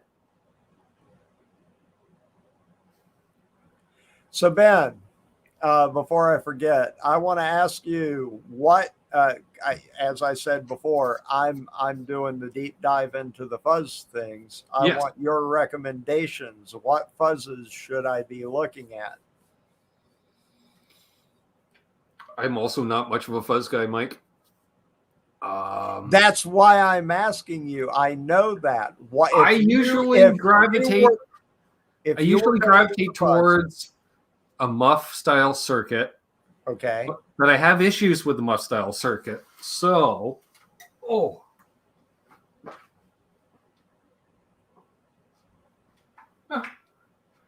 thanks for making me get up, Mike. Just realized my amp's been in standby the whole show. Perfect. Yeah. Well, and since I think Lawrence has moved on from building fuzzes, and I don't think I ever got a fuzz from Lawrence. So I'm hoping I can talk him into building me a fuzz. I'm going to go with a Stinger fuzz from TL Pedals from New Brunswick, Canada. Stinger fuzz, okay. Which is basically a big muff with a mids control. Yay! So I can dial in some mids. I actually understand what you're saying. Okay. I really love this one. I understand. Yeah, maybe that's why it's so warm in here, Preston. This amp's been on the whole dang show. Lawrence, if you could build me a muff with a mids, just saying. Hey, Lawrence, if you're watching, if you were going to build a fuzz pedal for Rhett Shull, that's what I want. Ooh, yeah, he's another awesome fuzz player. That's what got me thinking about fuzz. I was watching some Rhett Shull videos and I was like, wait a minute, he's using fuzzes.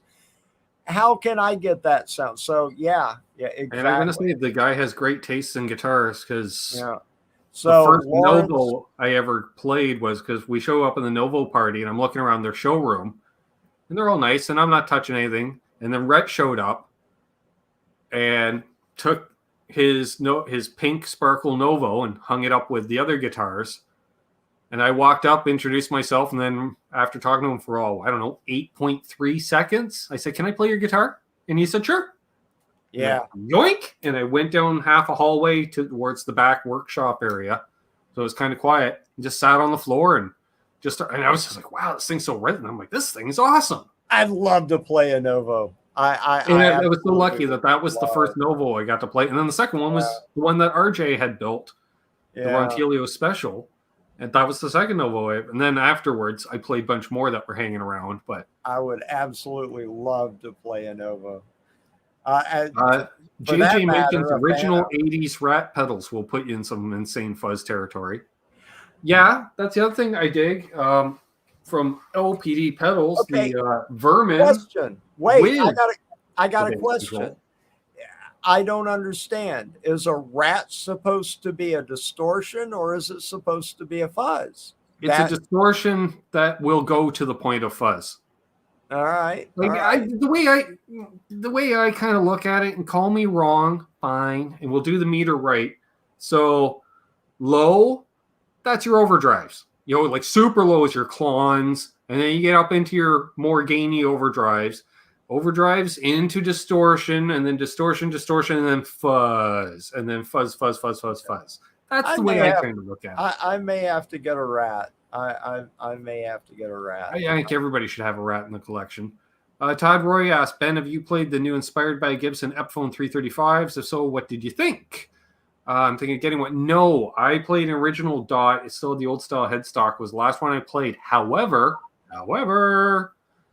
they do have some new hollow / semi-hollow Epis with different headstocks. So I know they're new with different pickup variants, including perhaps a Filtertron style pickup in an Epiphone. What? Yes, and I hopefully will be demoing those soon. I love me some Filtertrons. Me too. I really do. I really do. Brad Miller says Stinger Fuzz under 160 shipped. I think that's 160 US. That's not bad. That's not bad at all.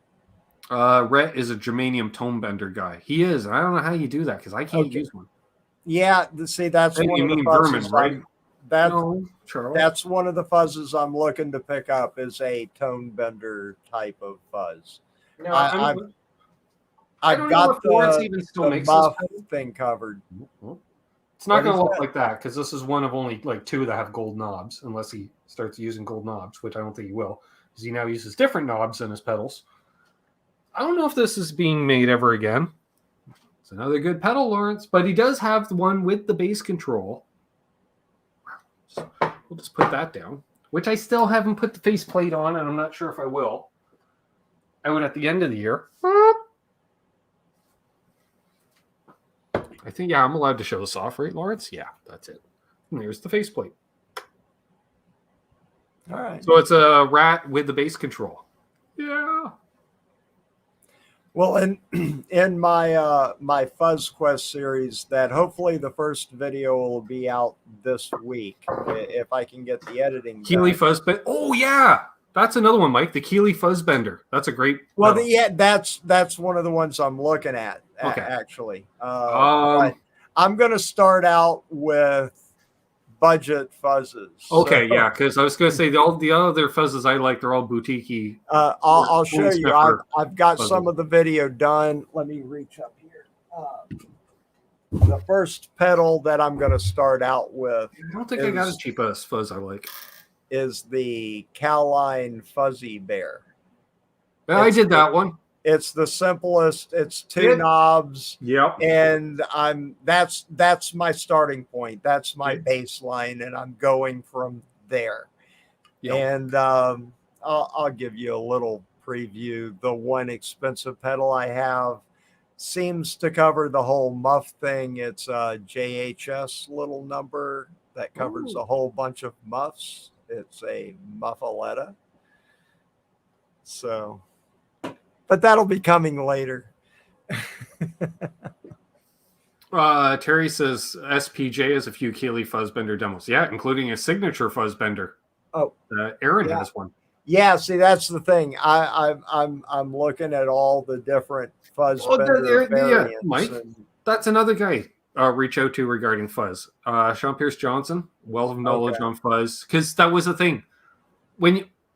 Once in a while, the blind squirrel realizes an opportunity, and when you have Aaron from Albus Band and Sean Pierce Johnson in the same room, who are both Fuzz guys, you have a way, and they're just like, hey, yeah, let's give Ben a 101 on Fuzzes, and they're just and trying all these different ones, and I was just like, perfect, because they know what I like, and they know how I play, and, that really helped. It's like that personalized shopping.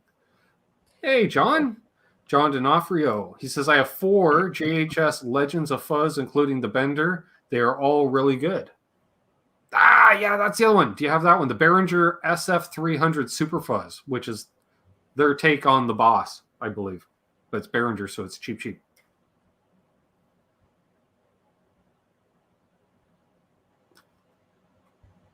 And I'm looking to borrow one of those, Gino, the Way Huge Swollen Pebble.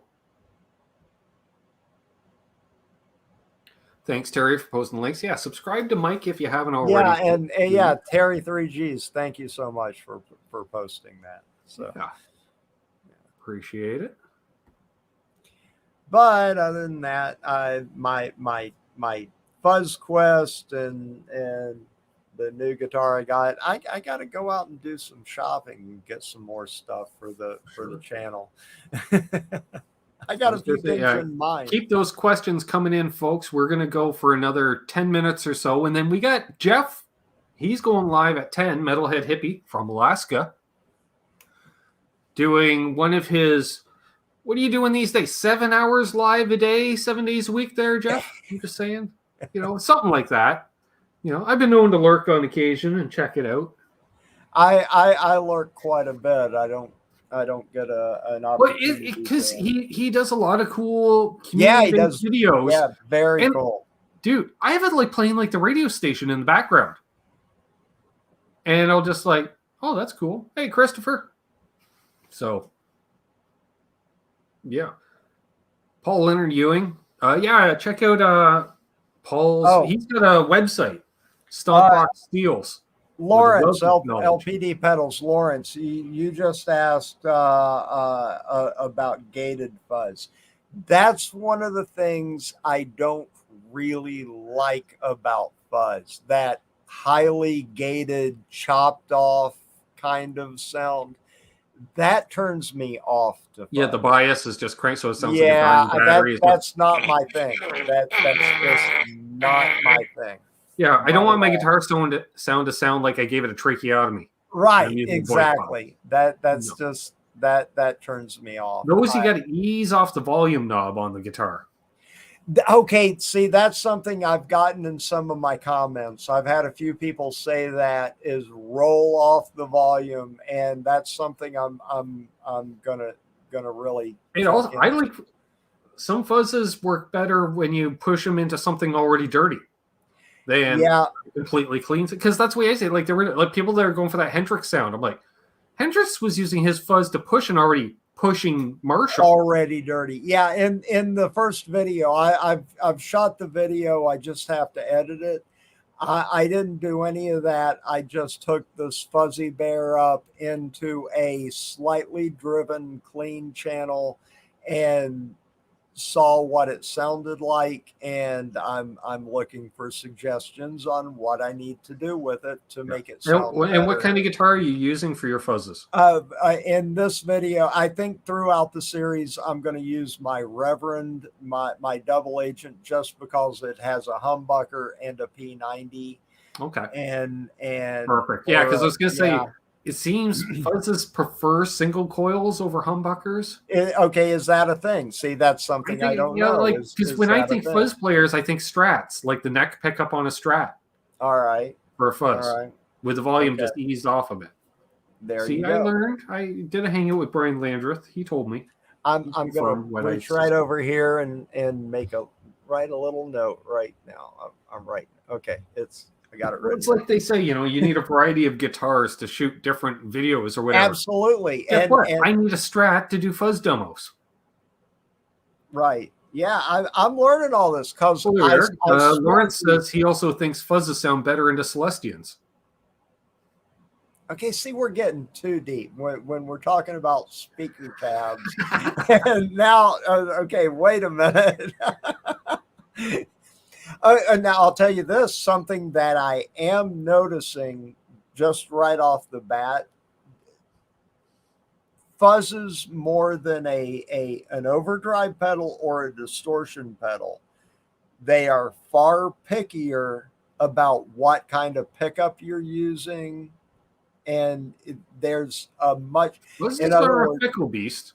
yeah, it's like I'm noticing, if I've got whichever overdrive, say my full drive 3 or whatever, and I can switch between guitars, and it's really not that big of a difference. And but with a fuzz, from one pickup to the next, it is a huge difference in sound. So that is something that I'm learning about fuzzes. They are. And I think that has a little bit to do, maybe, tell me if I'm wrong, why you have to put them first in the chain. I think because they're so impedance sensitive and Right, driving the they're volume so knob. sensitive to the They're impedance so coming out of the sensitive pickup to that, impedance. yeah, exactly. So I'm that's all new to me, and I'm kind of proud of myself for figuring that little tidbit out on my own. But yeah, it's literally been, I've been trying to remember, the last fuzz pedal I owned was a fuzz face, and I think I sold it in 1983 or 1984. And that was my last experience with a fuzz pedal. So That's right. We also have Halenville coming up at 10 as well over on Fruitcake Tony's channel. All right. Cheers, Symmetry. Thanks for tuning in, my friend. Just going to go for a few more minutes here. I will say, after all the work you do with this fuzz line, why don't you treat yourself to something easy next and just do clones? Because those, I've yet to find a bad one. You're not going to find one that sounds shitty. Well, I got to tell you, I mean, I've got a clone. I've got a soul food, and I love it. I absolutely love it. And I'm going to get in when Lawrence gets another round of embers out. Todd Roy's like, no. And I have on my list, I want the Tumnus. That's one of the pedals on my list. See you, Lawrence. Have a good night, my friend. Congrats again on selling out the embers in like 4 hours. Good God. I was so upset. And I had a feeling, because I figured, sneaking out a few early to a handful of demo people, and then I knew, like, I was kind of keeping count whenever I'd hear of one popping up in the wild. I'm like, oh, so that one's got one. So there was a few already spoken for, unfortunately. Simon Hosford says, speaking of pedals, my LPD 87 has already arrived. Let's see here. Already arrived from Lawrence. I'll do a video later this week. Awesome. So what do you think? Well, no, don't tell us. That's another one that I absolutely have to get. Speaking of which, because Terry's been throwing in a bunch of the links in here. Terry, could you throw a link to Simon's channel in here? And let's check out Simon Hosford's channel too. I don't Great stuff on there. I'm familiar with Simon's channel. I'm going to have to check that out. Other Left says the hype was real with the embers. Yep. See ya, Jeff. Jeff live at 10 tonight. Terry says, by the way, personal promotion here. Make sure to tune in to Connect Some Guitars tonight with myself, Ben, and Tom. I'll be really revealing something tomorrow. Well, I hope it's music related or food. I like food. A few people were voting the Mosky Golden Horn. They're little. Yeah, I got one of them. I dig it. I like it. It's a nice one. It's killer. Oh, it looks like Lawrence said good night. Good night, Lawrence.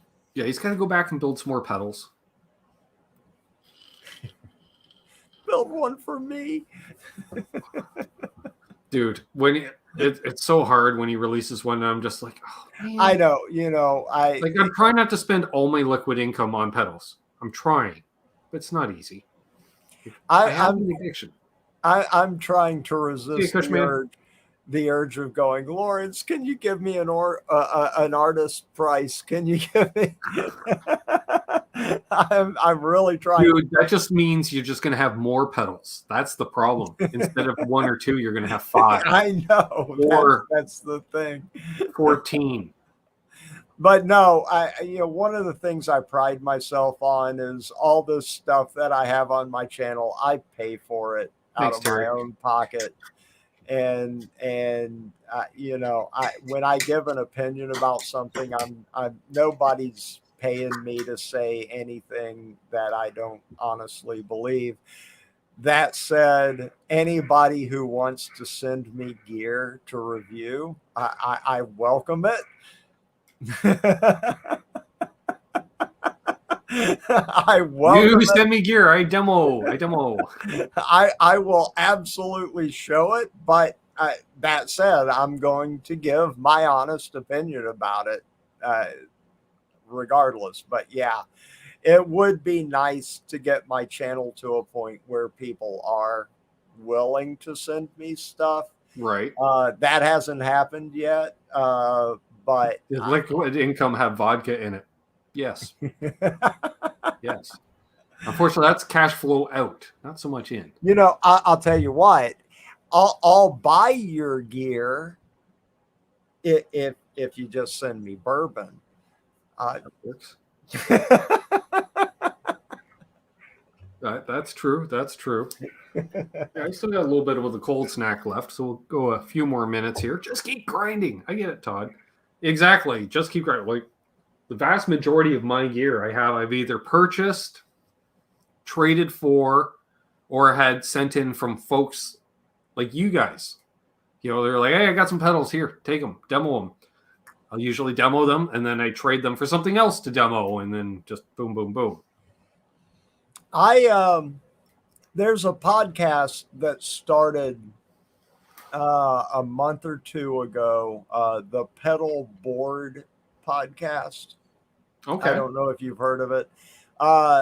Before they began the podcast, the guy reached out to me, a pedal that I had in my I forget, Thrifty Pedal Thursday series, the Reverb pedal.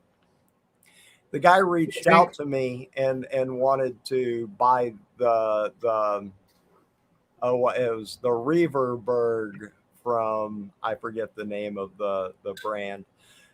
It was a horrible reverb pedal, but he wanted to buy it off of me. And I said, you know what? I'm just going to send it to you. And I sent it to him, and I think they did something about it on their podcast, but I'm not sure. But yeah, people want to send me gear. I'll send gear to you, whatever. Well, that's like, I did a trade where I got a pedal in, I tried it. There was no way in hell I was going to demo the pedal. It was one of the worst sounding pedals, in my opinion. So for a project, I needed an HSS loaded guard for a Strat. Long story short, just easier that way. Yeah. I happen to know a guy that had one. I said, you still got that? He goes, dude, I was just putting it up on Kijiji for sale for this price. I said, and we were talking, and he's like, I see you got that pedal up for sale. I said, yeah. And he's like, decent price. I'm like, sure. He goes, well, can I give you the pick guard and $50? I said, no, you can give me just the pick guard. There you go. He's like, really? He's like, yeah. I'm like, because personally, I think it's an ass pedal. I have it set like a fair market value because it was one of those pedals that retails for about 100 Canadian, but they're still fetching 80 used for some reason. I didn't think it was worth $30. Yeah. And I was like, he's like, are you sure? And I'm like, yeah. No, it wasn't the EQ that you sent. Unbelievable. Good to see you in here. I'm just here for the hang. We're just getting ready to wrap things up. Whether guys are going live, well, screw it. We'll go to the top of the hour. And then you all got to invade and say, Ben sent me. And choose Halenville or Metalhead Hippie. Yeah, and then you have to go to my channel and subscribe. So, cheap plug. Do that first, and then go to the others. Yeah, exactly. That's all. I just need your sub. Which I've seen a few people mention they have sub to you. Yeah, thank you. Which is awesome. Thank you to everybody.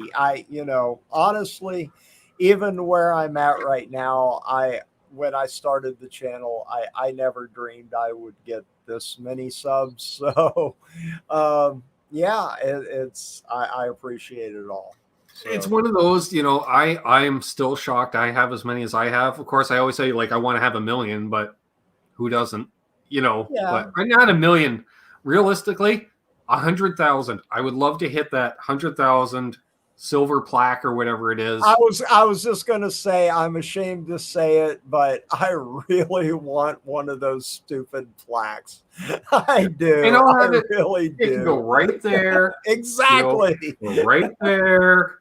I'll even replace the stupid portrait of me.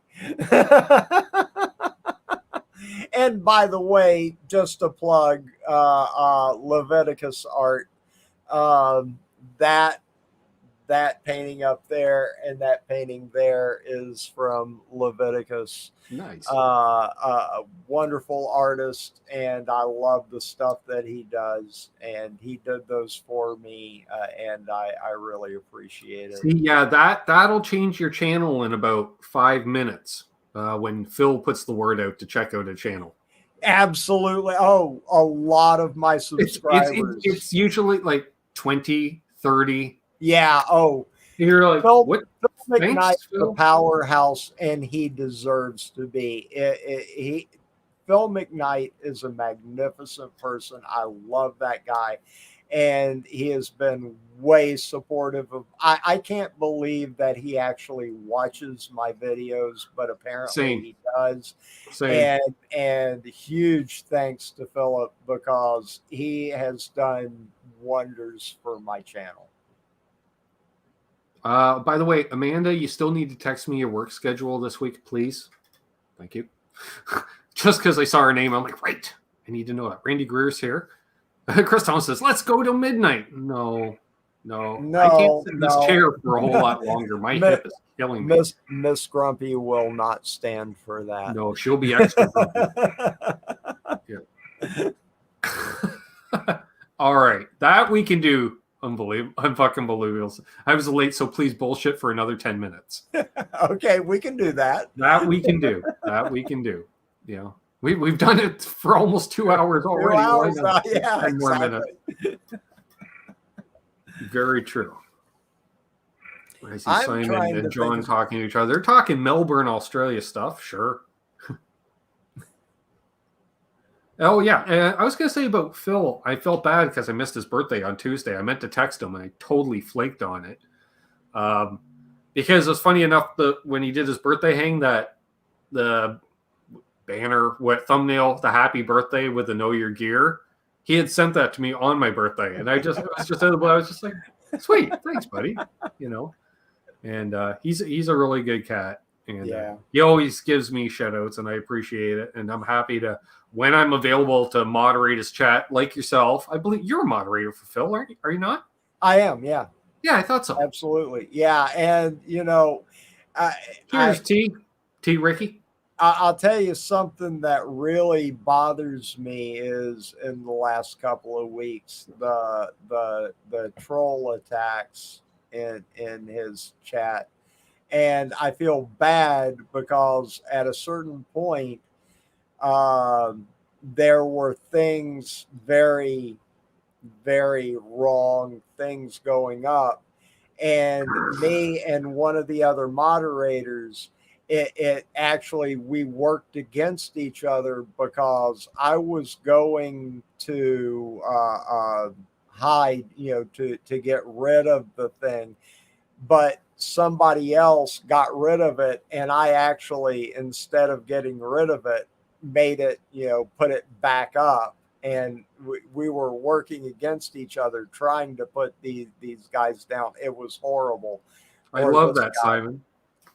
But yeah, there's no room for that. And if you're the moron who was posting that garbage, you should burn in a very warm place. So,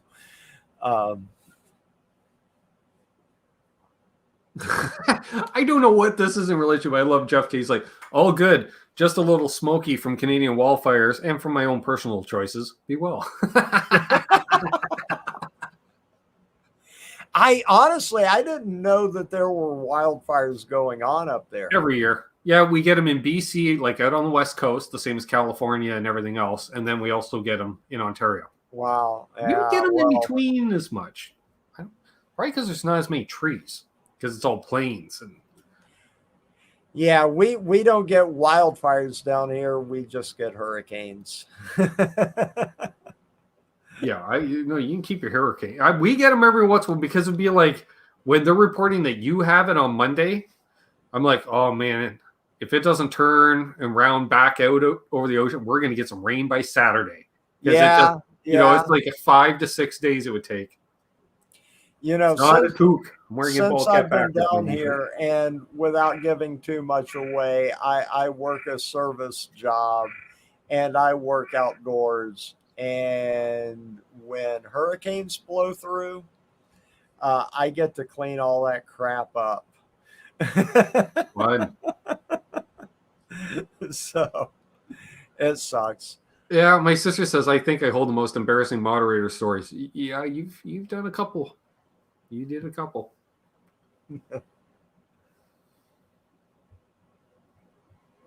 I feel bad because I'm not paying enough attention to the chat. It's all good. I'm keeping an eye on the chat. We'll go 5 more minutes because, someone showed up late.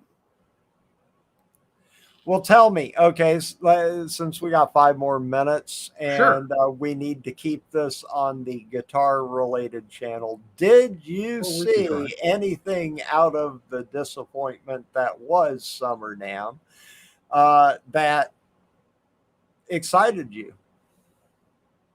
Well, let's see. First of all, we will see you, Simon. He says, thanks for the fun chat as always, everyone. Hi, Simon. Nice to meet you, Grumpy Mike. Be safe and see you next week. And then coming in 2 hours after we start, who showed up late? I don't know, Rob. Tesi Switch. I need to buy some stuff from Tesi Switch.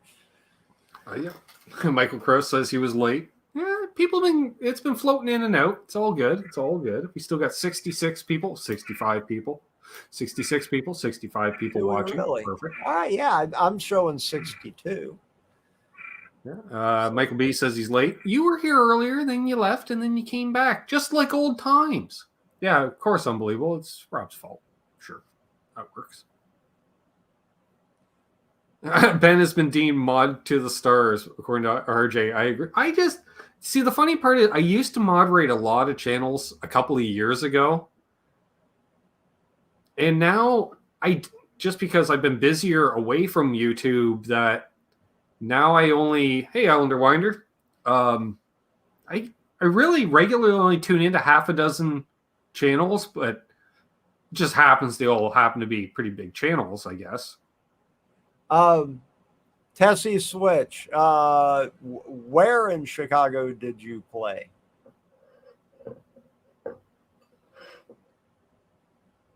Star of the mods.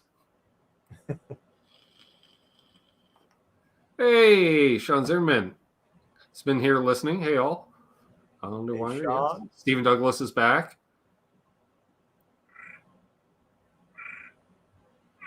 Adam D says, if y'all get the munchies, they got Fruity Pebbles ice cream now, and it's changed my life. Fruity Pebbles ice cream. It has. He played at Bourbon Street. Oh.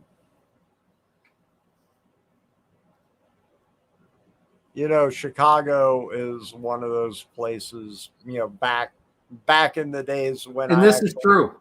Since 2018, I've called Terry moderator to the stars.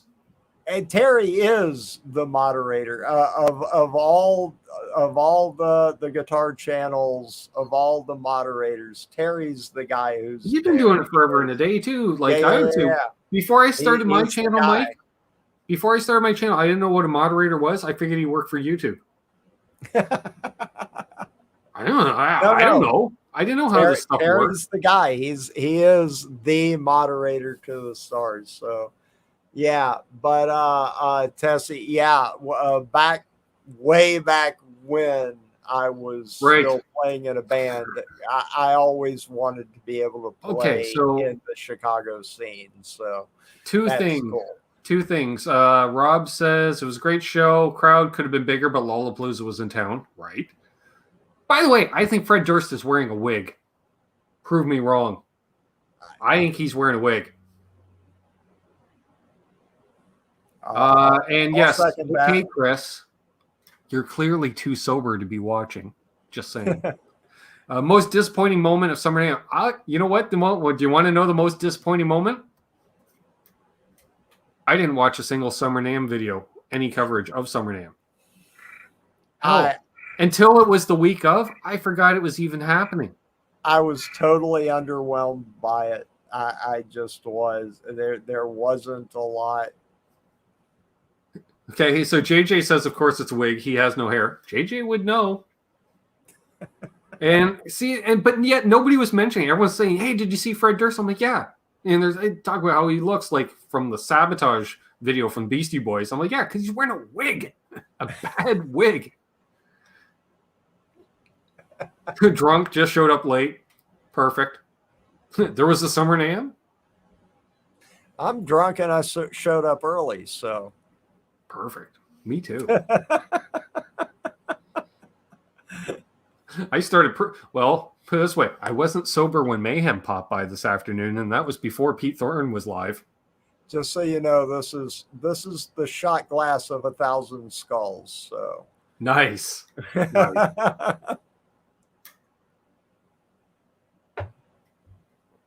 BC Rich 581 says, Fred Durst in a rug? Hilarious. I thought so. Oh, I guarantee you. The pint is done. Real. We've done the full 10 minutes. Unbelievable. It is, yeah. Any parting words, Mike? And definitely there will be a part 3, I think. We'll have to do a part 3 at some point. We got to do it again. But parting words, thank you, Ben, for having an embarrassment such as myself on your show. Hey, Maurice. It was totally uncalled for. But I really do hope that everyone will go to my channel, subscribe, help me out. I'm trying to grow the thing. I'm trying to make it into something better than the sad little thing that it is. But other than that, I appreciate you, Ben, for having me on. And thank you to all of you out there. And I appreciate it. All right, a few parting shots here. Unfucking Believable says, sure, but who has a less impressive pedal board than me? Most people, because he has a very impressive pedal board. Actually, honestly, I'm kind of proud of myself because my pedal board actually, with the addition of the LPD pedal on it, it's got way more class with an LPD pedal on it. Oh, so... Yeah. I mean, that was I hide behind right Lawrence's there. Product. That's why I have like a half dozen of them on my board. I need all the help I can get. Gino says, P.S. I cut hair for a living. It's got some fuckery going on up there. All right. Thanks, I'm glad you enjoyed the show. And Great Vein Zini, Mojo 67. Great stuff. Thanks again, Mike, for doing this. Hold the line, of course. Everyone check out Metalhead Hippie or Halenville over on Fruitcake Tony's channel. You know, grab yourself a fresh cold snack and then, you know, continue the night on. For those in Canada, happy holiday tomorrow. I say happy holiday because depending on what province you're in, it's called something different. Here it used to be Simcoe Day, but then it's not, and now it's the civic holiday, possibly. The civic holiday, sure. You know what is it? What is it celebrating? What is the purpose of the holiday? Damned if I know. With Simcoe Day, I assume we celebrated Lord Simcoe, who did some shit back in the day, you know. But all right. But like everybody back in the day, they also did some stuff that's not so kosher. So they dropped the Simcoe like decades ago. So I don't know what's up there. Maybe he was a pirate. I don't know. All I know is for me, tomorrow is crap. I have to go back to work today. Well, there's that. I'll be back tomorrow night with Tom and Terry doing Canucks with Guitars. Didn't see Tom tonight. Hope he's well. Maybe he's resting up for Canucks with Guitars. I don't know. He could be the famous beaver trapper, Rob. Not sure. He may have settled Toronto, York, at the time, possibly. There's a Lake Simcoe. It's kind of north of Toronto, so fancy cottages around it. Yep. So until tomorrow night, Canucks with Guitars, demos this week. I don't know. I got to shoot some videos to put out this week. Have I shot anything in advance? Something tells me there's a video on my phone I haven't uploaded yet. Sweet. Well, that's one less thing. Although I don't remember. It reminds me of something. What's that? I've got something on my phone I need that I've forgotten about that I need to transfer over to the computer. You There we are. reminded me. I forgot. Just catching us right at the end here. Oh. So, I don't know. What else we got? Oh, yeah, NASCAR coming back Tuesday, 8 p.m. Eastern. Also, no Nez Says show on Thursday this week. Why? Dave's at the Guns N' Roses concert with Mammoth, Wolfgang Wolfgang Van Halen's band. Them. They're opening with the GNR headlining. It's going to be a good show. So Dave's unavailable because he won't go live from the concert. I get it. Legalities and securities and loud. Just be, you can't have that. It's decibels. And he's got a phone. Won't work. Might work. Nah, it won't work. So just tune in tomorrow when there's more of this. Thanks again, Mike, for coming on. Till next time, hold those doors open. Let that lady in ahead of you in traffic. Screw the guy drivers. Do good things. A good thing happen to you. Why? Because Doug's wife is real. Speaking of which, NASCAR next Tuesday. Doug, in-house. Maybe on that set over there. Maybe outside if he brings the trailer. I asked him to bring the trailer. Also, yes, this Thursday, Sean Pierce Johnson doing his final live stream, 8 p.m. Eastern, 5 p.m. Pacific on Thursday. Check it out. I'll be there for that. Dale at the end. See, Henning has animals at the end. I got Dale at the end. No, not you. Him. They're perfect. Yes, and thumbs ups. Dale. Wolverella. Right at the end. Wolverella. And what was it? Yeah, and don't litter. Don't litter. Yep. Only douches litter. It is.